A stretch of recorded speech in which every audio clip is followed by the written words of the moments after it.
agora a estante de livros. Usufruem, viu, meus irmãos? É um excelente livro, tá? Vocês vão aprender muito aí a respeito do trabalho missionário, ok?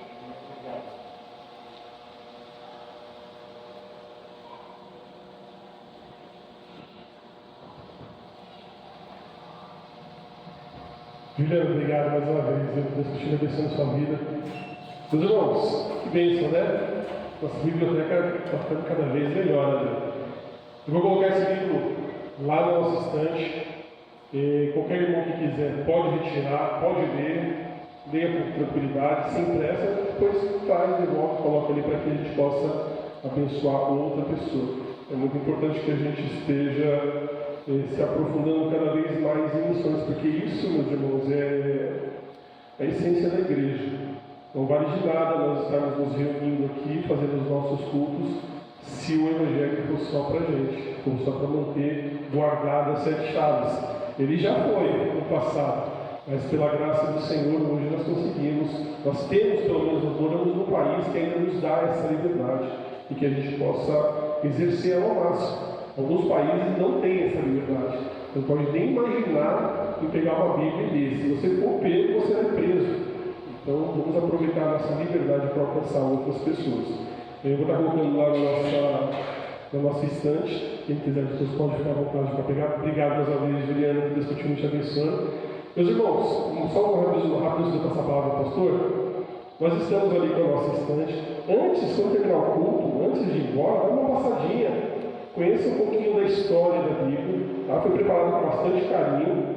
E se você trouxe sua Bíblia especial, não esqueça de tirar uma foto ali antes de ir embora, para a gente poder colocar na nossa retrospectiva. Afinal de contas, o ano está acabando. Eu acho que vai ser bacana a gente ter um vídeo de retrospectiva no final do ano, para a gente poder se alegrar com tudo aquilo que Deus fez durante o ano.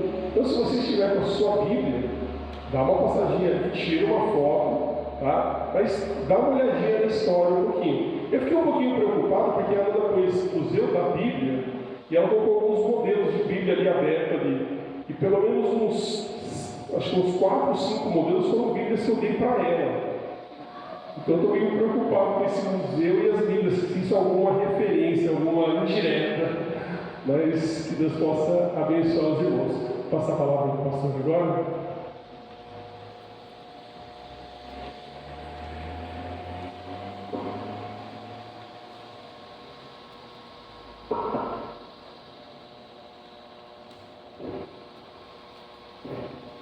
O pastor está preparando para vir, deixa eu testando aqui, eles estão funcionando direitinho.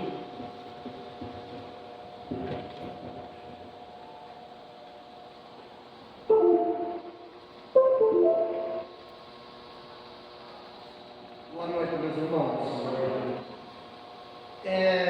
Eu acho que nesse dia 8 de dezembro, no estado de São Paulo, olha, eu vou arriscar, meu irmão, eu acho que deve ter umas 20 igrejas batistas que fizeram um mural que nem aquele ali. Eu vou arriscar, tá? Eu vou arriscar. Nós temos no estado de São Paulo mais de 1.200 igrejas batistas, né? E no Brasil, elas devem estar passando agora de 6.500 igrejas, mais ou menos. Mas poucas igrejas fazem um mural, um museu da Bíblia. Para os irmãos terem uma ideia, nós temos um museu da Bíblia no Brasil dos evangélicos. Nós temos um museu em Barueri, da Sociedade Bíblica do Brasil. Eu já estive lá. Ele é muito bem montado, mas eu desconheço no Nordeste, no Norte, falando por regiões, região Sul. Talvez tenha, mas o Museu da Bíblia com, inclusive, peças originais. Eu tive o prazer com a minha esposa de visitar na Pinacoteca de São Paulo, há uns 20 anos atrás, a exposição dos Pergaminhos do Mar Morto, em que a gente pôde ver pedaços dos textos bíblicos do Antigo Testamento que foram escritos em pele de cordeiro ou de cabrito há 2.300 anos atrás, antes de Jesus. Tá? Esses manuscritos, eles estão no Museu de Israel, lá na Fundação Rockefeller também. O rolo falava rolo, né? Porque não tinha sido inventados os livros ainda com páginas, então era tudo enrolado. Lembra que Jesus desenrolou o texto de Isaías? Pois é, esses textos eram escritos em pergaminho, que é um couro, pergaminho é um couro. Tem diplomas de universidade, faculdades. Antigamente era assim, quando eu fiz 3 faculdades pela graça de Deus, então eu tenho 3 diplomas.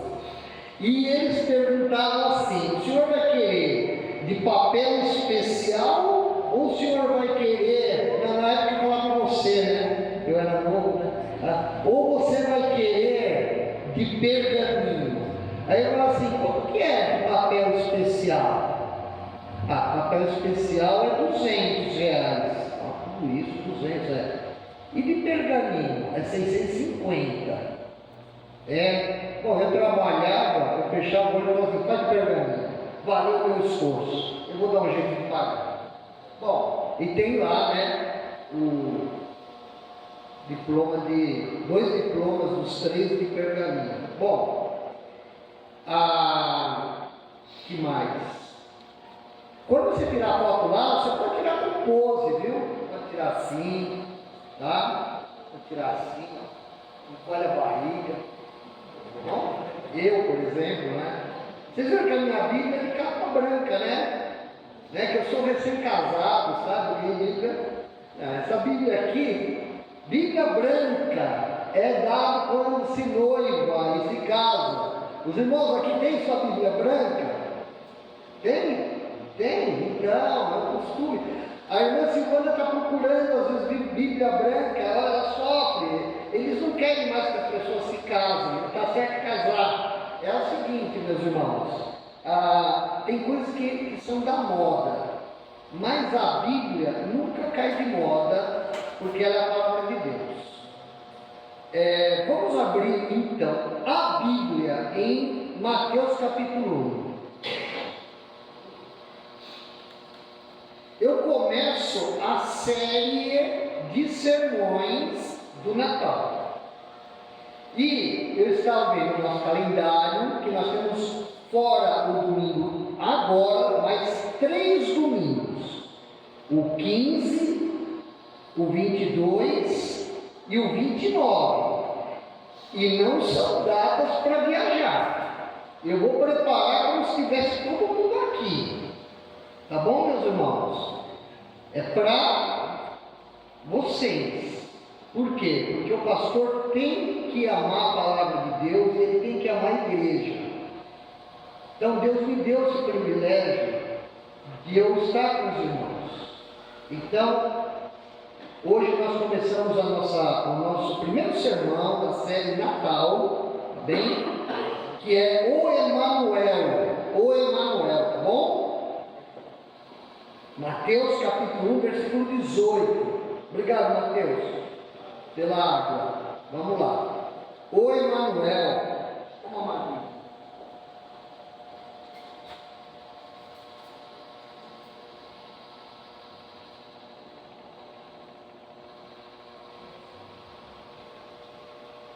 O Emanuel. 18. Ora, o nascimento de Jesus Cristo foi assim. Estando Maria, sua mãe, desposada com José, sem que tivessem antes coabitado, achou-se grávida pelo Espírito Santo. Mas José, seu esposo, sendo justo e não a querendo infamar, resolveu deixá-la secretamente. Enquanto ponderava nestas coisas, eis que lhe apareceu em sonho um anjo do Senhor, dizendo: José, filho de Davi, não temas receber Maria, tua mulher, porque o que nela foi gerado é do Espírito Santo. Ela dará à luz um filho, e lhe porás o nome de Jesus, porque ele salvará o seu povo dos pecados deles. Ora, tudo isso aconteceu para que se cumprisse o que fora dito pelo Senhor por intermédio do profeta: eis que a Virgem conceberá e dará à luz um filho, e ele será chamado pelo nome de Emanuel, que quer dizer Deus conosco. Despertado José do sono, fez como lhe ordenara o anjo do Senhor, e recebeu sua mulher. Contudo, não teve relações com ela, enquanto ela não deu à luz um filho, a quem pôs o nome de Jesus. Ó Deus amado, nós pedimos agora em nome do teu Filho Jesus, pela tua graça e teu amor para com a igreja tua, que o Senhor fale, Pai, através da palavra, da Bíblia, ó Deus, o que o Senhor tem de falar aos corações. Amém. Ó Deus, cuida, Senhor, cuida para que os nossos ouvidos não sejam ouvidos interesseiros, bisbilhoteiros, intelectuais, mas nossos ouvidos sejam ouvidos espirituais, Pai. Nós precisamos de Ti, porque nós oramos em nome de Jesus. Amém. Daqui a um tempo, meus irmãos, daqui a uns anos, daqui a uns meses, essa igreja que está se formando, meus irmãos, os irmãos vão estar, pela graça de Deus, fazendo projetos de evangelização. Os irmãos fazendo, os irmãos evangelizando em outros lugares carentes. Os irmãos vão ter oportunidade, Deus vai dar chance para os irmãos, dos irmãos, como foi aqui falado pelo irmão Juliano, os irmãos vão ter chance de orar pelos campos de missões, de orar, de contribuir por missões, de iniciar uma igreja e apoiar o início de uma igreja. Mas tudo isso vai depender se você quer de fato o Emanuel na tua vida. É o Emanuel, é o nome hebraico. O nome Emanuel é citado aqui nesse texto e em Mateus 8 novamente, mas ele é retirado de uma profecia de Isaías que a gente já vai ver.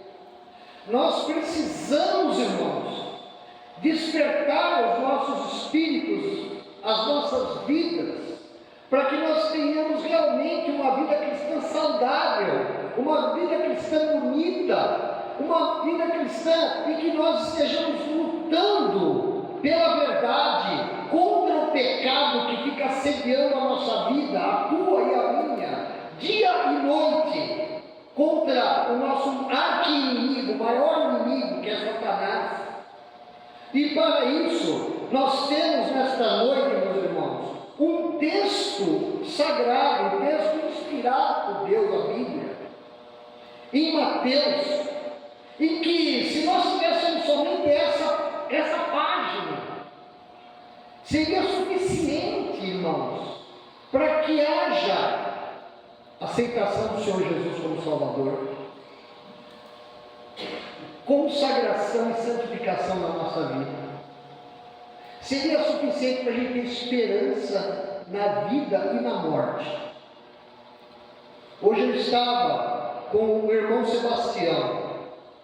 O irmão Sebastião, que é pai do Walter, ele está deitado, quase não pode se mexer, ele está com 83 anos. Há mais ou menos 3 meses atrás, quando teve o impacto, quantos meses? Abril? Foi? Não. Muito mais. Há 6 meses, quase todos os domingos, eu ou o pastor Samuel com o Mateus, às vezes a irmã Ilma, Nós temos, Walter, tive a oportunidade, a bênção, a alegria, uma alegria para mim, de falar de Jesus para ele. Mas nós não ficamos só ali, nós temos falado o que nós podemos. As visitas são muito importantes, meus irmãos, numa igreja. E nós percebemos, meus irmãos, que Deus colocou-nos ali num momento final da existência dele. Porque ele está com 83 anos, está muito doente. É possível que ele melhore? É possível. Mas o que nós temos que ter a ideia? De que se esse texto que eu li de Mateus fosse falado para ele, todo domingo o mesmo texto, explicado algum item do texto, seria suficiente para ele crer no Emanuel, que Deus está conosco. Amém, meus irmãos? Meus irmãos, Deus está conosco, com a humanidade, com este mundo, de uma maneira muito mais maravilhosa do que nunca antes, desde que Maria concebeu virginalmente pelo Espírito Santo.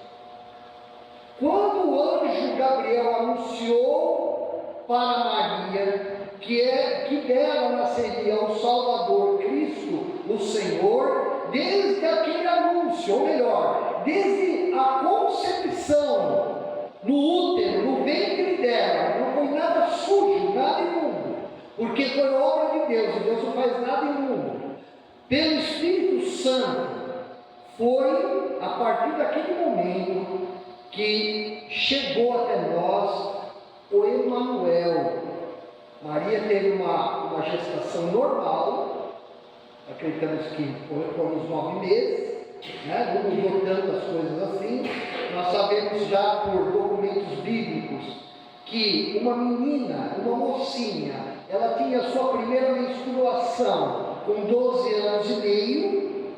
Hoje já modificou isso, mas naquela época era assim. Ela já era prometida em casamento, a menina, e nós sabemos então que o Emanuel, que significa Deus conosco, veio de uma maneira intensa a partir da concepção de Maria, não de antes. Por quê? Porque o mesmo texto que foi citado em Hebreus 1, ele diz assim: havendo Deus antigamente falado de muitas vezes e de muitas maneiras aos patriarcas pelos profetas, aí vem algo mais intenso. A nós aqui, no Rio Comprido, nestes dias, Deus nos falou pelo Filho, a quem constituiu o herdeiro de todas as coisas. O Filho é Jesus Cristo, que significa Deus é salvação. E Emanuel é o título dele, é o título, porque só ele é o Emanuel. Deus está conosco, meus irmãos, meus amigos, em Jesus. Por quê? Porque o texto diz que o povo de Deus precisa de salvação dos seus pecados. Versículo 21. Ela dará à luz um filho e lhe porás o nome de Jesus, porque ele salvará o seu povo dos pecados deles. Então, na história da salvação, que é lindíssima, que traz total esperança para qualquer ser humano que crê, nós estamos sabendo aqui em Mateus que Deus é salvação, assim significa o nome de Jesus. Ele vem à terra, se faz carne aqui, tem um ministério a partir dos seus 30 anos aproximadamente. Com 33 anos, o próprio Evangelho de Lucas diz que ele morre pelos nossos pecados na cruz e depois ressuscita. O Senhor Jesus veio para o seu povo, mas ele veio para o povo dele, sim, mas veio para o povo que ainda está perdido. Ele vem para o povo para que salve esse povo por meio da crença nele, por causa do poder que o pecado tem de separar esse povo de Deus. Então o que nós entendemos? Nós entendemos pelo texto que o Emanuel, ele vem com um propósito definido, meus irmãos, para com os seus eleitos, para com o seu povo, a começar dos judeus. Nós sabemos que Nicodemos era um judeu, ele creu de verdade em Jesus, mas o povo de Deus, o povo de Jesus, ele foi além do povo judeu. Mateus começa dizendo aqui povo, e a gente pode entender que começa pelos judeus, porque a salvação vem dos judeus, é para os judeus, mas ela é também estendida pelo Emanuel a todas as nações,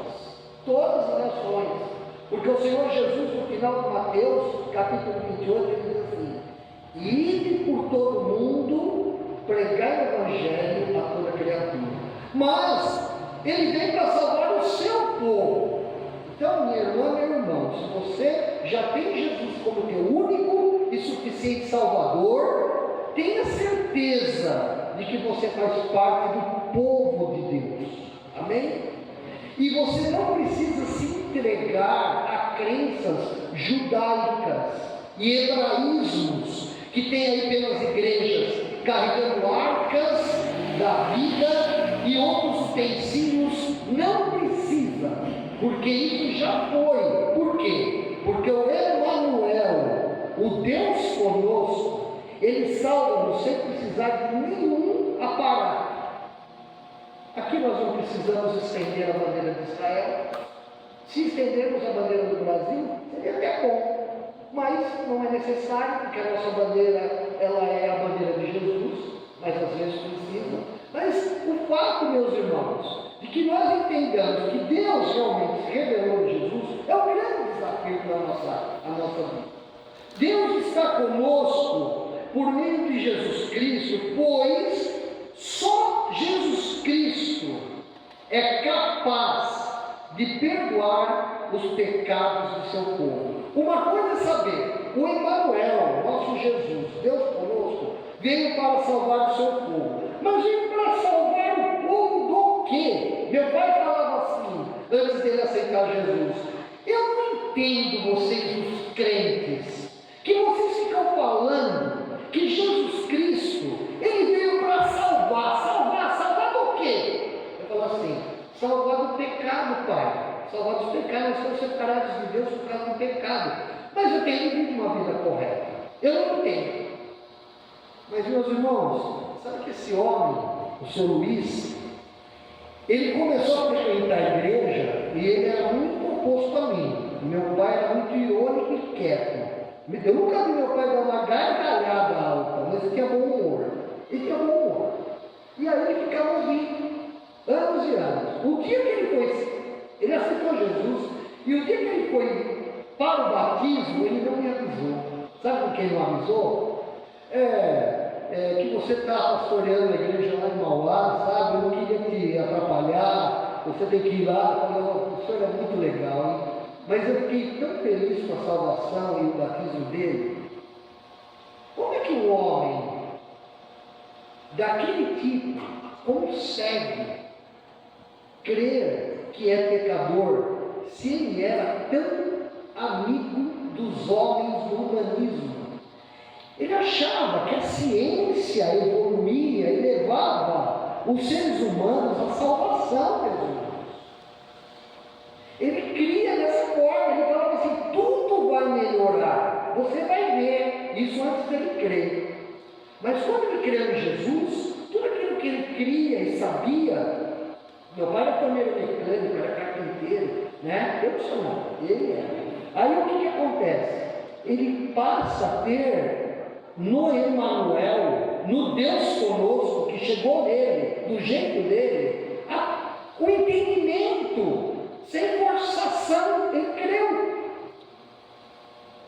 Então, meus irmãos, O Emanuel veio porque ele é o único capaz de perdoar pecados. Meus irmãos, a Bíblia, ela diz para nós assim, que os povos que não conhecem claramente a Deus nem as Escrituras Sagradas, eles vivem como se fosse uma pessoa que é cega, tentando chegar em algum lugar, tateando no escuro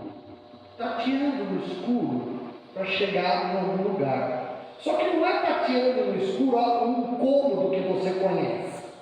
Não. As pessoas, meus irmãos, estão tateando no escuro. E não é só em lugar que não tem a palavra. O tatear no escuro, a busca de algo que tem a ver com Deus, está no nosso meio dia e noite e nos cerca também. Nós, como cristãos, presta atenção, eu estou medindo bem as palavras para a gente entender. Nós, como cristãos, nós também, muitas vezes, porque enfraquecemos na fé, ou estamos em uma luta muito grande, estamos em pecado e ainda não confessamos, precisamos confessar, nós, de uma hora para outra, fica escura a nossa vida. E às vezes, ou muitas vezes, a gente está tateando no escuro.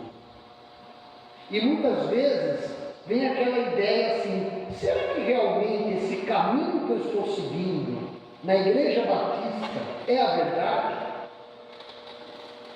Por que não no kardecismo de mesa branca eu posso encontrar Deus lá?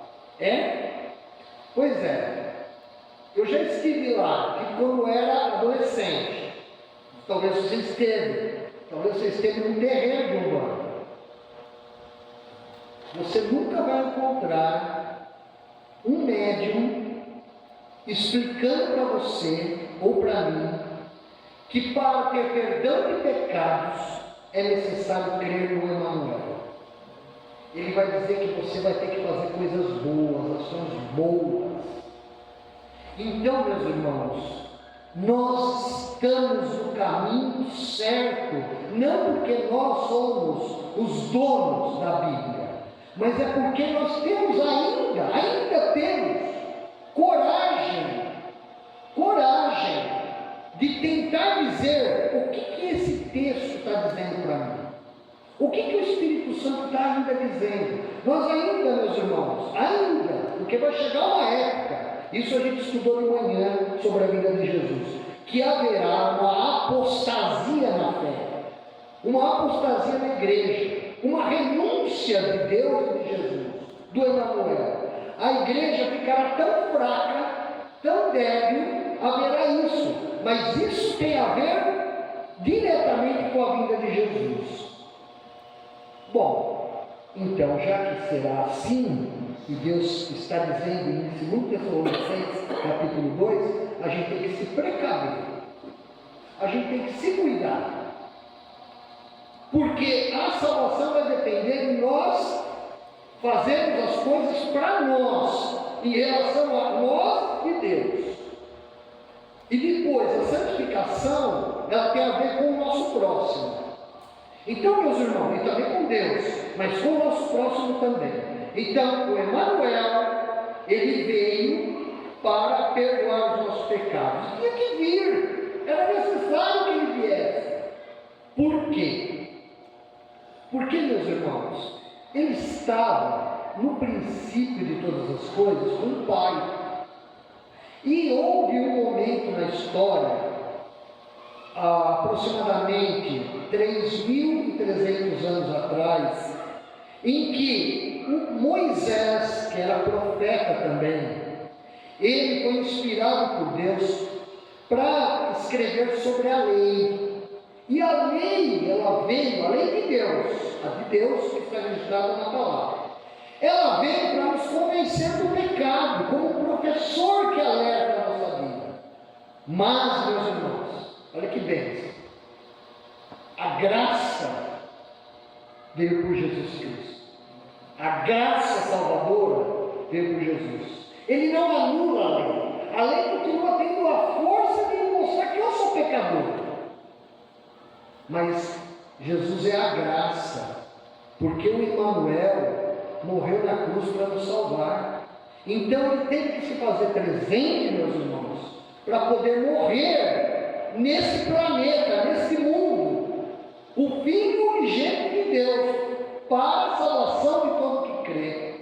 Essa é a mensagem do Natal. Essa é a mensagem do Natal. O Emmanuel, Deus conosco. Agora a segunda parte do sermão. Por que Emmanuel?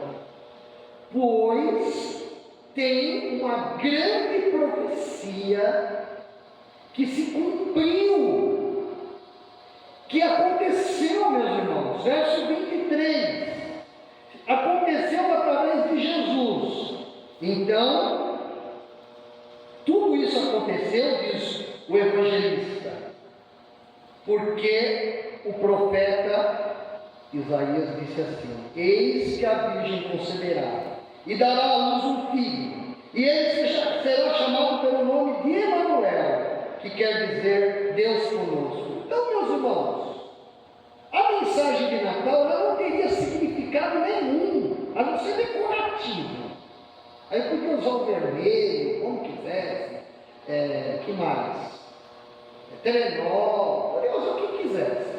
Se a mensagem de Natal fosse somente dizer que o Emmanuel veio e a gente pode ficar de boa, seria uma mensagem decepada.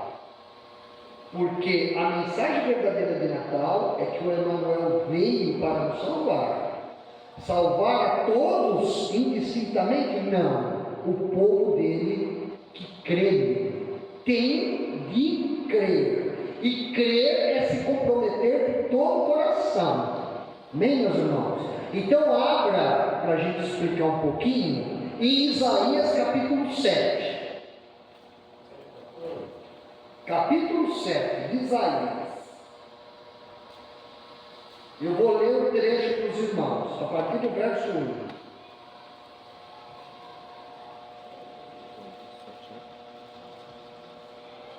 Mais uma aguinha.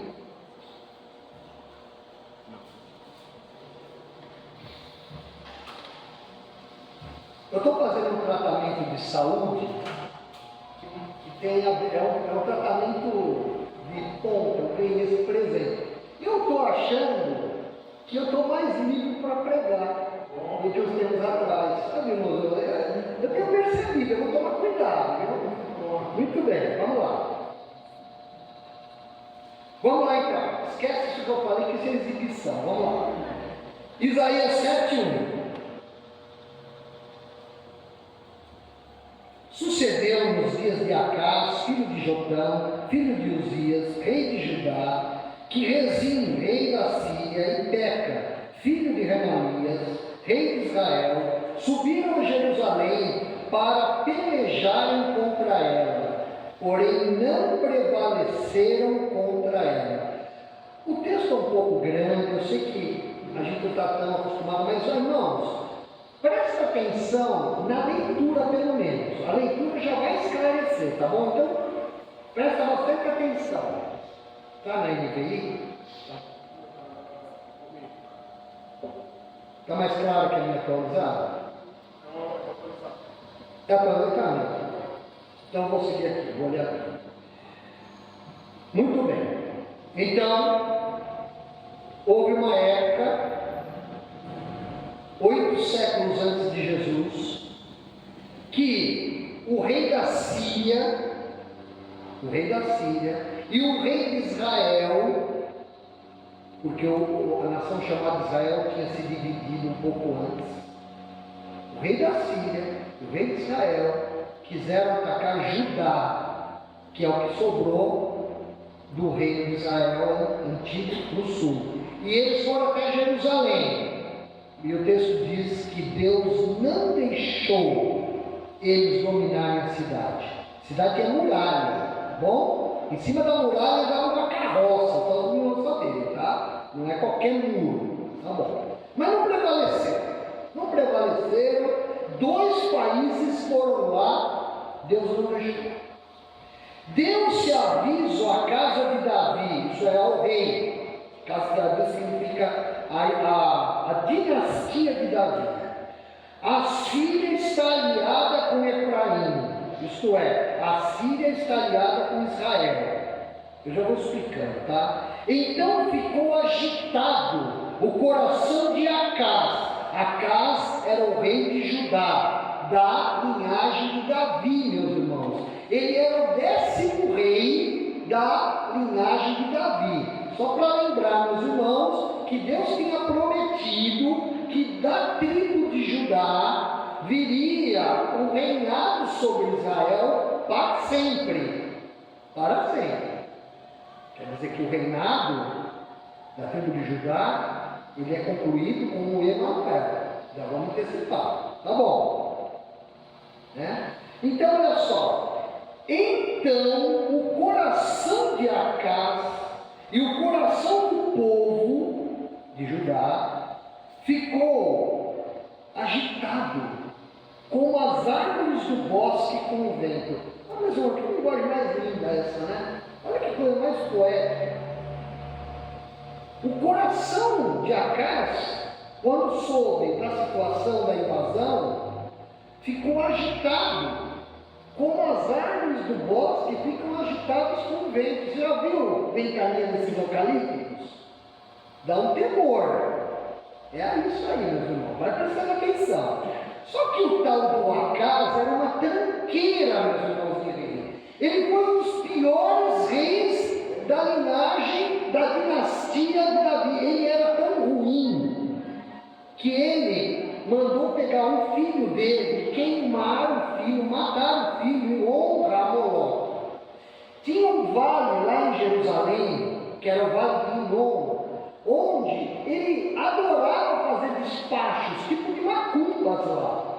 Ele era um rei que teve um pai justo, que temia Deus, Jorão. E ele foi o contrário disso. Então, olha só, Deus não tirou ele do reinado. E estava essa invasão da Síria junto com Israel. E ele ficou com um medão muito grande.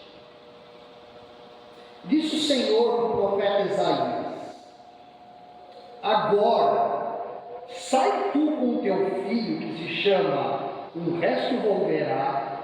Tá? O nome do filho era Um Resto Volverá, tá? Era em hebraico, um nome só.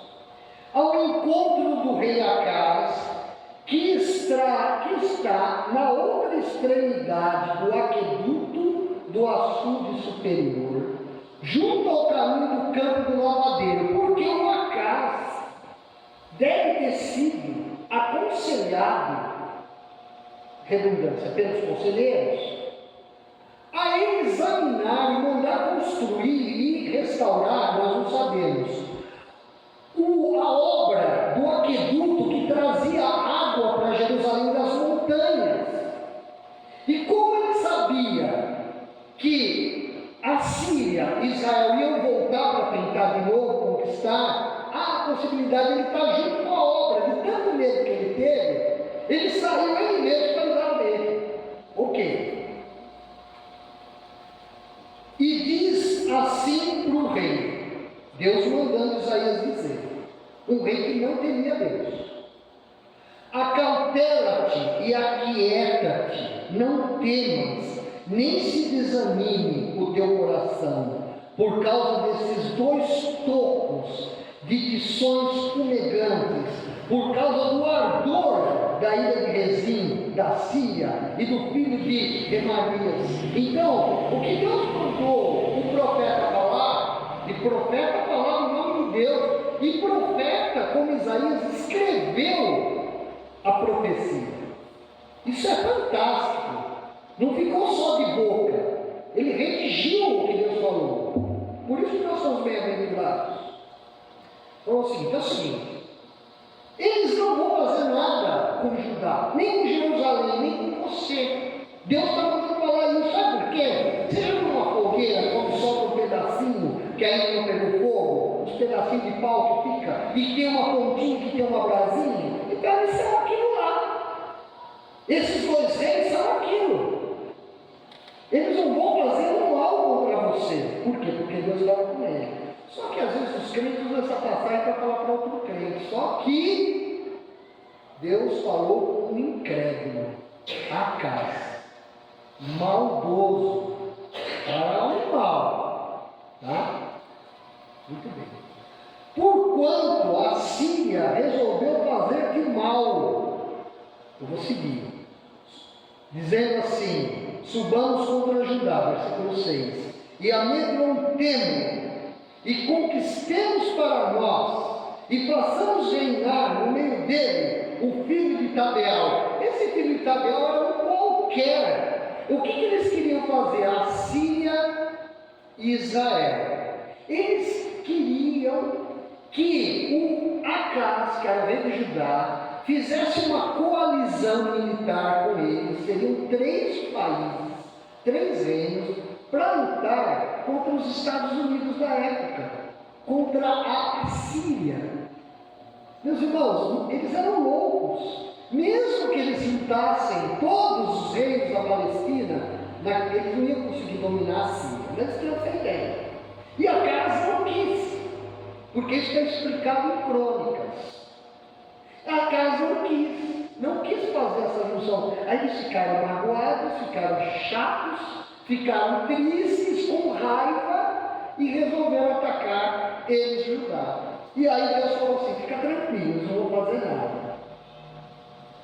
Assim diz o Senhor Deus, versículo 7: isto não vai subsistir, nem tampouco vai acontecer. É Deus falando, Deus usando vários verbos, dizendo assim: não vai acontecer, isso não vai suceder. Tudo bem, vai ouvir.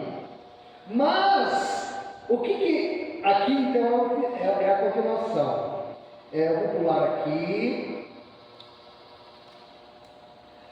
E continuou o versículo 10. O Senhor a falar com Acaz, dizendo: quem é que estava falando com Acaz em nome do Senhor? O profeta Isaías.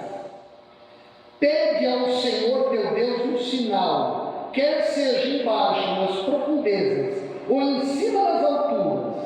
Então, Isaías e Deus só percebeu que o Acaz não estava acreditando na palavra do profeta. E meus irmãos, o profeta Isaías, ele vivia em Jerusalém. Ele era um profeta íntegro, era respeitado, ele era culto. Ele conseguia chegar nas pessoas, qualquer pessoa que vinha um rei conversar. Mas o problema qual era de Acaz? Ele não queria Deus na vida dele. Então ele não acreditava na profecia.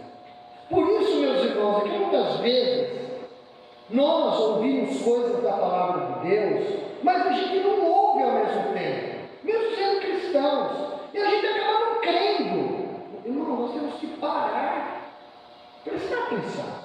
E muitas vezes pessoas que ainda não têm Jesus, elas vão precisar ouvir da salvação do Emanuel muitas e muitas e muitas vezes, porque é assim que acontece. Não foi assim também com o Reginaldo? Foi, muitas e muitas e muitas vezes. Deus falou comigo e com você. Então isso é correto, é normal, porque nós somos pecadores, estamos fechados, estamos em trevas, estamos tateando no escuro. Nós precisamos do Emanuel, só que nós não entendemos imediatamente. Ainda vem mais Satanás para roubar a semente do Evangelho de nós. Então nós precisamos, meus irmãos, com todo o nosso afinco, sermos fiéis ao Emanuel. Acaz, porém, disse: olha a falsa espiritualidade. Ele falou: pede que Deus vai te mostrar. Não pedirei, não tentarei ao Senhor. Então o profeta disse assim: quer dizer que já não basta me cansar a corte, e você fica ainda querendo cansar a Deus. Versículo 13: portanto, de agora em diante, vai ser assim: o Senhor mesmo vos dará um sinal. Eis que a virgem conceberá e dará à luz um filho, e lhe chamará Emanuel. Ele comerá manteiga e mel, quando souber desprezar o mal e escolher o bem. Na verdade, antes que este menino saiba desprezar o mal e escolher o bem, será desamparada a terra entre cujos 2 reis tu tremes de medo. Então, Isaías falou assim, Deus falou para Isaías: chega. É o seguinte: eu mesmo, Senhor, vou dar o sinal. Ele não quer pedir um sinal de que não vão invadir Judá. Eu vou dar um sinal. Só que esse sinal que eu darei, Deus falando, ele será um sinal para sempre. Ele diz o seguinte: a virgem conceberá, dará à luz um filho, e lhe chamará Emanuel. E a profecia, ela vai dizer o seguinte, no versículo 16: preste bastante atenção a casa. Síria e Israel vão ser dominados pela Assíria. No entanto, o reino de Judá vai continuar até o próximo império, que será a Babilônia. Eu estou resumindo o que está escrito aqui. Muito bem, meus irmãos. Deus falou por meio de Isaías, que era profeta dele. Falou no reinado, um rei que realmente existiu, Acaz, rei de Judá. Falou por volta do ano 740 a.C. Falou, está aí registrado no versículo 3 da palavra de Deus. Deus falou por Isaías, pois todo conselho que o profeta, por Deus, deu ao rei Acaz, de que a Síria e Israel, ela não ia conquistar Judá, todo o conselho daquele profeta foi rejeitado pela incredulidade do rei. Foi rejeitado.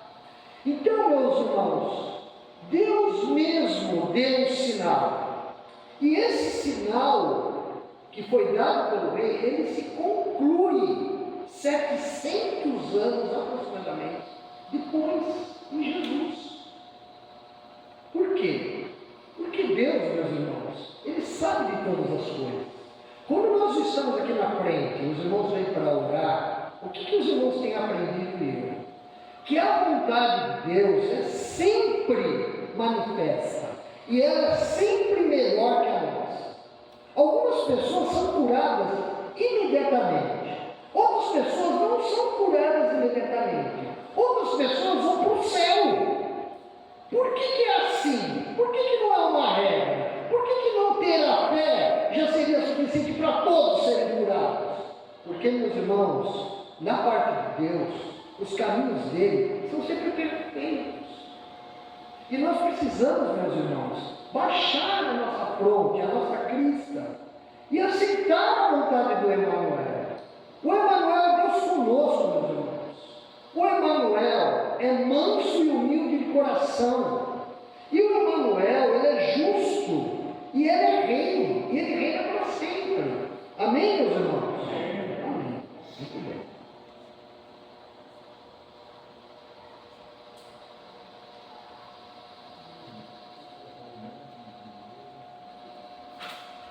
Meus irmãos, agora vai ter um hino. O hino chama-se Ó Vem Emanuel. Eu peço que você preste bastante atenção no hino. Eu peço que você se coloque em posição de oração, tá bom? De oração, porque você não pode perder tempo, tá? Ainda não, tá?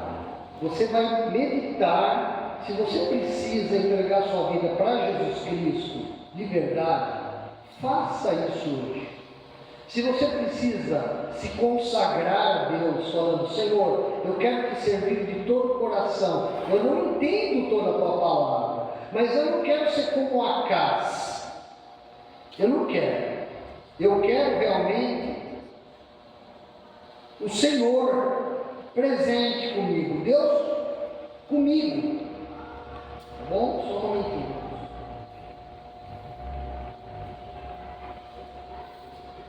Então, feche seus olhos, medite em cima desse hino. Esse hino é o apelo que será feito para você essa noite, tá bom? Preste atenção.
Vamos ficar de pé, por favor.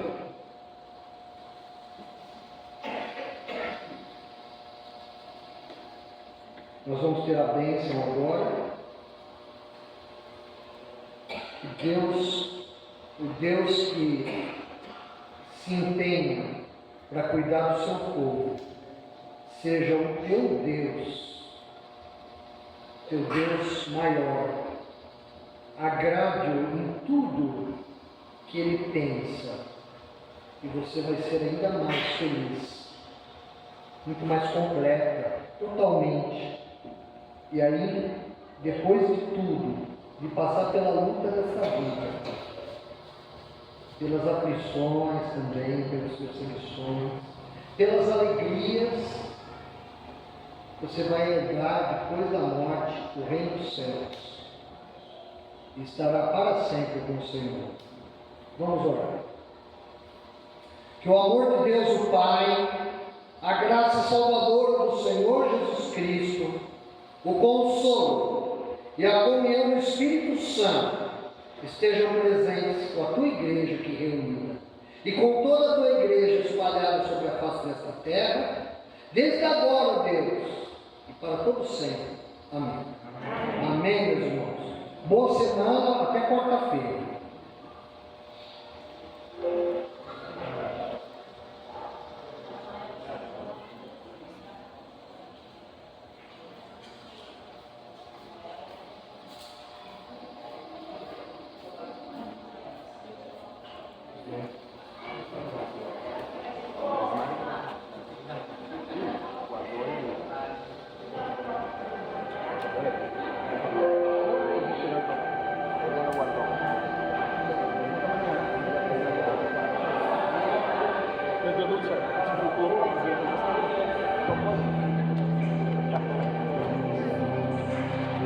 Eu muito gripado, eu muito gripado.